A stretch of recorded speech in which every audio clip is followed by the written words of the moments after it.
ओम श्री शक्ति नमः। ओम श्री शक्ति नमः। ओम श्री शक्ति नमः। जम्बू द्वीप तथा उसके विभिन्न वर्षों सहित भारतवर्ष का वर्णन।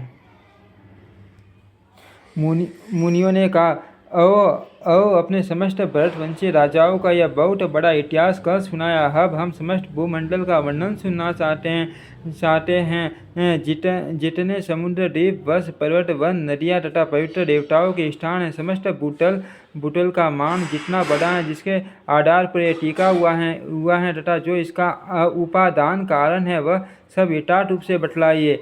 लोमसन जी बोले, मुनिवरों सुनो, मैं इस भूमंडल का वृतांत संक्षेप में सुनाता हूँ। जम्बू, फलक्स, सालमल, कुश, कौंज, शाक तथा पुष्कर, ये 60 द्वीप हैं जो क्रमश लवन, इक्षु, रस, सूरा, गर्त, दधि, दुग्ध तथा जल रूप शांत समुद्रों से घिरे हुए हैं। इन सब के बीच में जम्बू द्वीप की स्थिति है। उसके मध्य भाग में सुवर्ण में मेरु पर्वत हैं, जिसकी ऊंचाई 84,000 योजन है। वह पृथ्वी के भीतर 16,000 योजन तक चला गया है तथा उसके शिखर की चौड़ाई 32,000 योजन है। उसके मूल का विस्तार 16,000 योजन है। वह पर्वत पृथ्वी रूपी कमल की कणिका के रूप में स्थित है। उसके दक्षिण में हिमवान, हेमकूट और निशित पर्वत तथा उत्तर में नील, श्वेत और सदंगवान गिरी है। मध्य के 2 पर्वत निषद और नील 1,00,000 योजन लंबे हैं। शेष पर्वत क्रमशः 10,000 10,000 योजन छोटे होते गए हैं। उन सब की ऊंचाई और चौड़ाई 2,000 योजन है। मेरु के दक्षिण में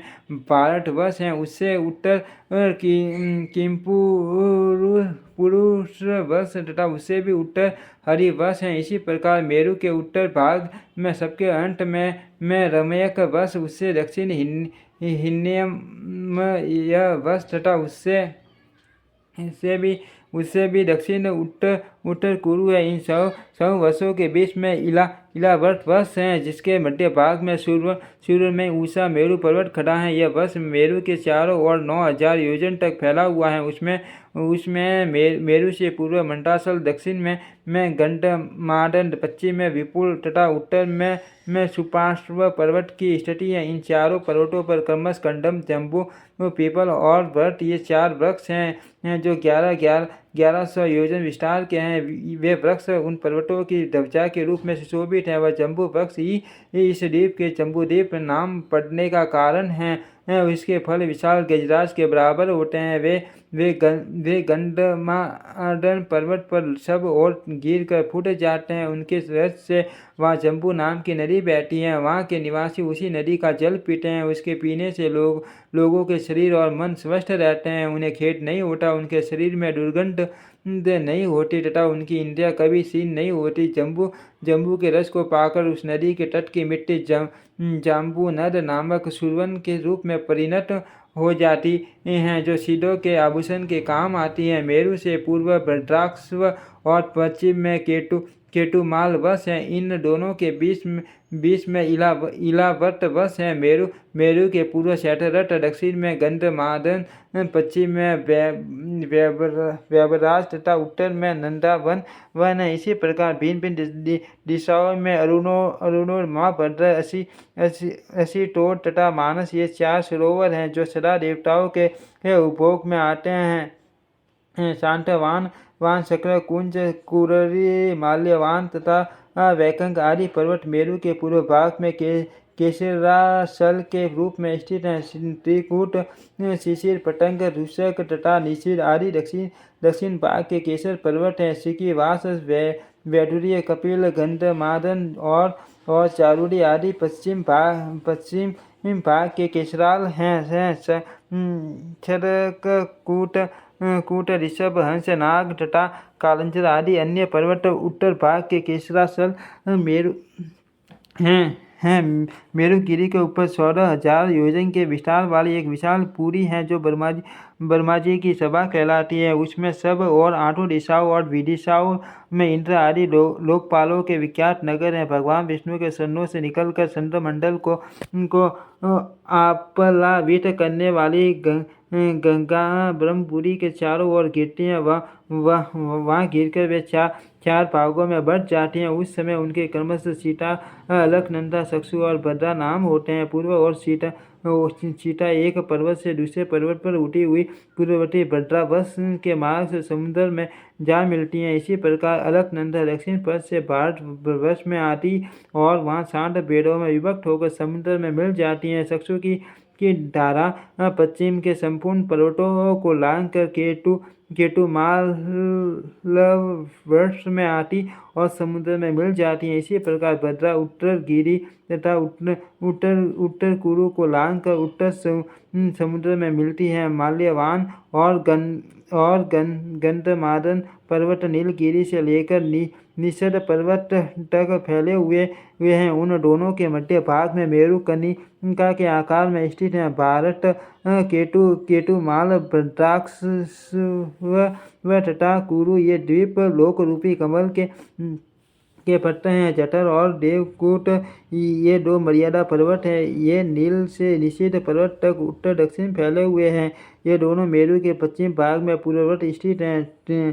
त्रिशंग और जारूडी ये उत्तर दिशा के वश पर्वत हैं जो पूर्व से पश्चिम और समुद्र के भीतर तक चले गए हैं। ब्राह्मणों, इस प्रकार मैंने मर्यादा पर्वतों का वर्णन किया जो मेरु के चारों ओर 2-2 करके स्थित है। मेरु पर्वत के सब ओर से केसर पर्वत बतलाए गए हैं। उनकी गुफाएं बड़ी मनोहर हैं जिसमें सिर और शरण निवास करते हैं। वहाँ सुरम्य वन और नगर हैं। लक्ष्मी, विष्णु, अग्नि, सूर्य तथा इंद्र आदि देवताओं के बड़े बड़े मंदिर हैं जो किन्नरों से सेवित है। उन पर्वतों की रमणीय गुफाओं में गंधर्व, यक्ष, राक्षस, दैत्य और दानव दिन रात विहार किया करते हैं। वे पर्वत इस पृथ्वी के स्वर्ग माने गए हैं। वहाँ धर्मात्माओं का निवास है। पापी मनुष्य सैकड़ों जन्म धारण करने पर भी वहाँ नहीं जा सकते। भद्रावश में भगवान विष्णु हयग्रीव रूप से विराजमान है। केटुमाल में 12, भारतवर्ष में कच्छप तथा उत्तर कुरु में मत्स्य रूप धारण करके रहते हैं। सर्वेश्वर भगवान श्री हरि सर्वस्व रूप हैं तथा विश्व रूप में वे सर्वत्र सुशोभित होते हैं। अखिल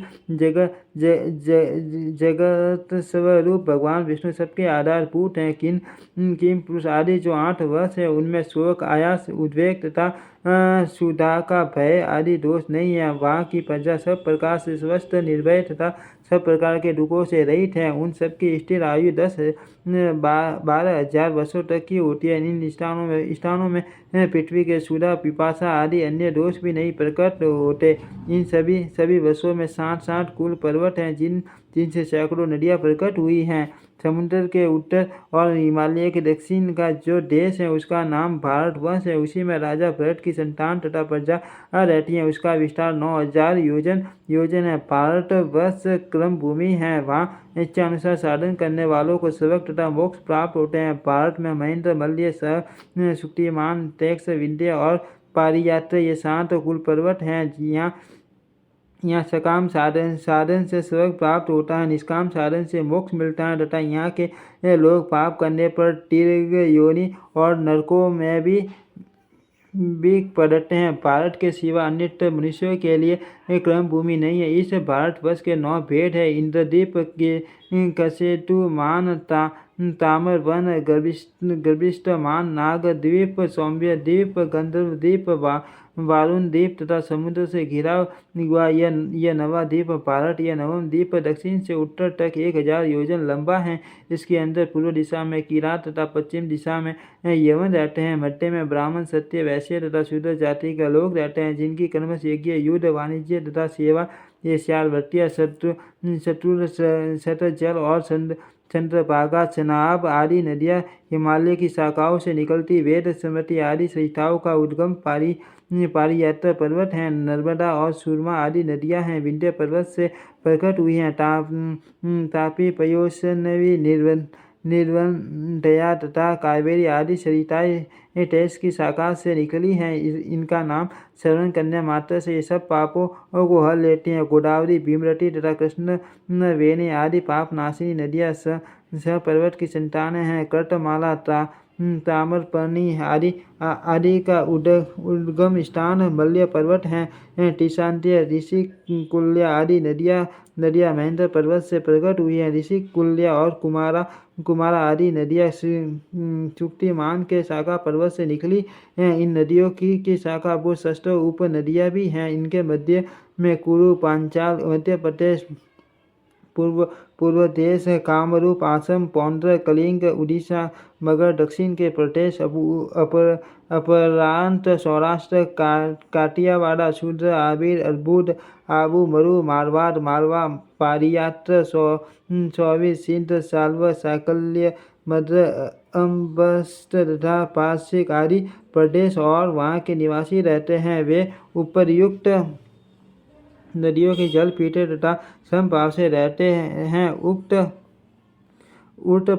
प्रदेशों के लोग बड़े सौभाग्यशाली एवं हष्ट-पुष्ट हैं। उन सबका निवास भारतवर्ष में ही है। महामुने सत्ययुग, त्रेता, द्वापर और कलयुग के ये चारों युग इस भारतवर्ष में ही होते हैं, अन्यत्र कहीं नहीं होते। यही पारलौकिक लाभ के लिए यथी तपस्या करते हैं। यज्ञकर्ता अग्नि में आहुति डालते हैं तथा दाता आदर पूर्वक दान देते हैं। जम्बू द्वीप में मनुष्य सदा अनेक यज्ञों द्वारा यज्ञ में यज्ञ पुरुष भगवान विष्णु का यजन करते हैं। अन्य द्वीपों में दूसरे प्रकार की उपासनाएं। महामुने, जम्बू द्वीप में भी भारतवर्ष सबसे श्रेष्ठ है, क्योंकि यह कर्म भूमि है और अन्य देश भोग भूमि है।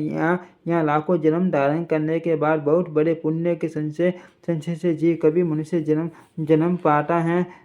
चाहे देवता यह गीत गाते हैं कि जो जीव स्वर्ग और मोक्ष के हेतु भारतवर्ष के भूभाग में बारंबार मनुष्य रूप में उत्पन्न होते हैं और फलेच्छा से रहित कर्म का अनुष्ठान करके उन्हें परमात्मा स्वरूप श्री विष्णु को अर्पण कर देते हैं, वे धन्य हैं। जो इस कर्म भूमि में उत्पन्न हो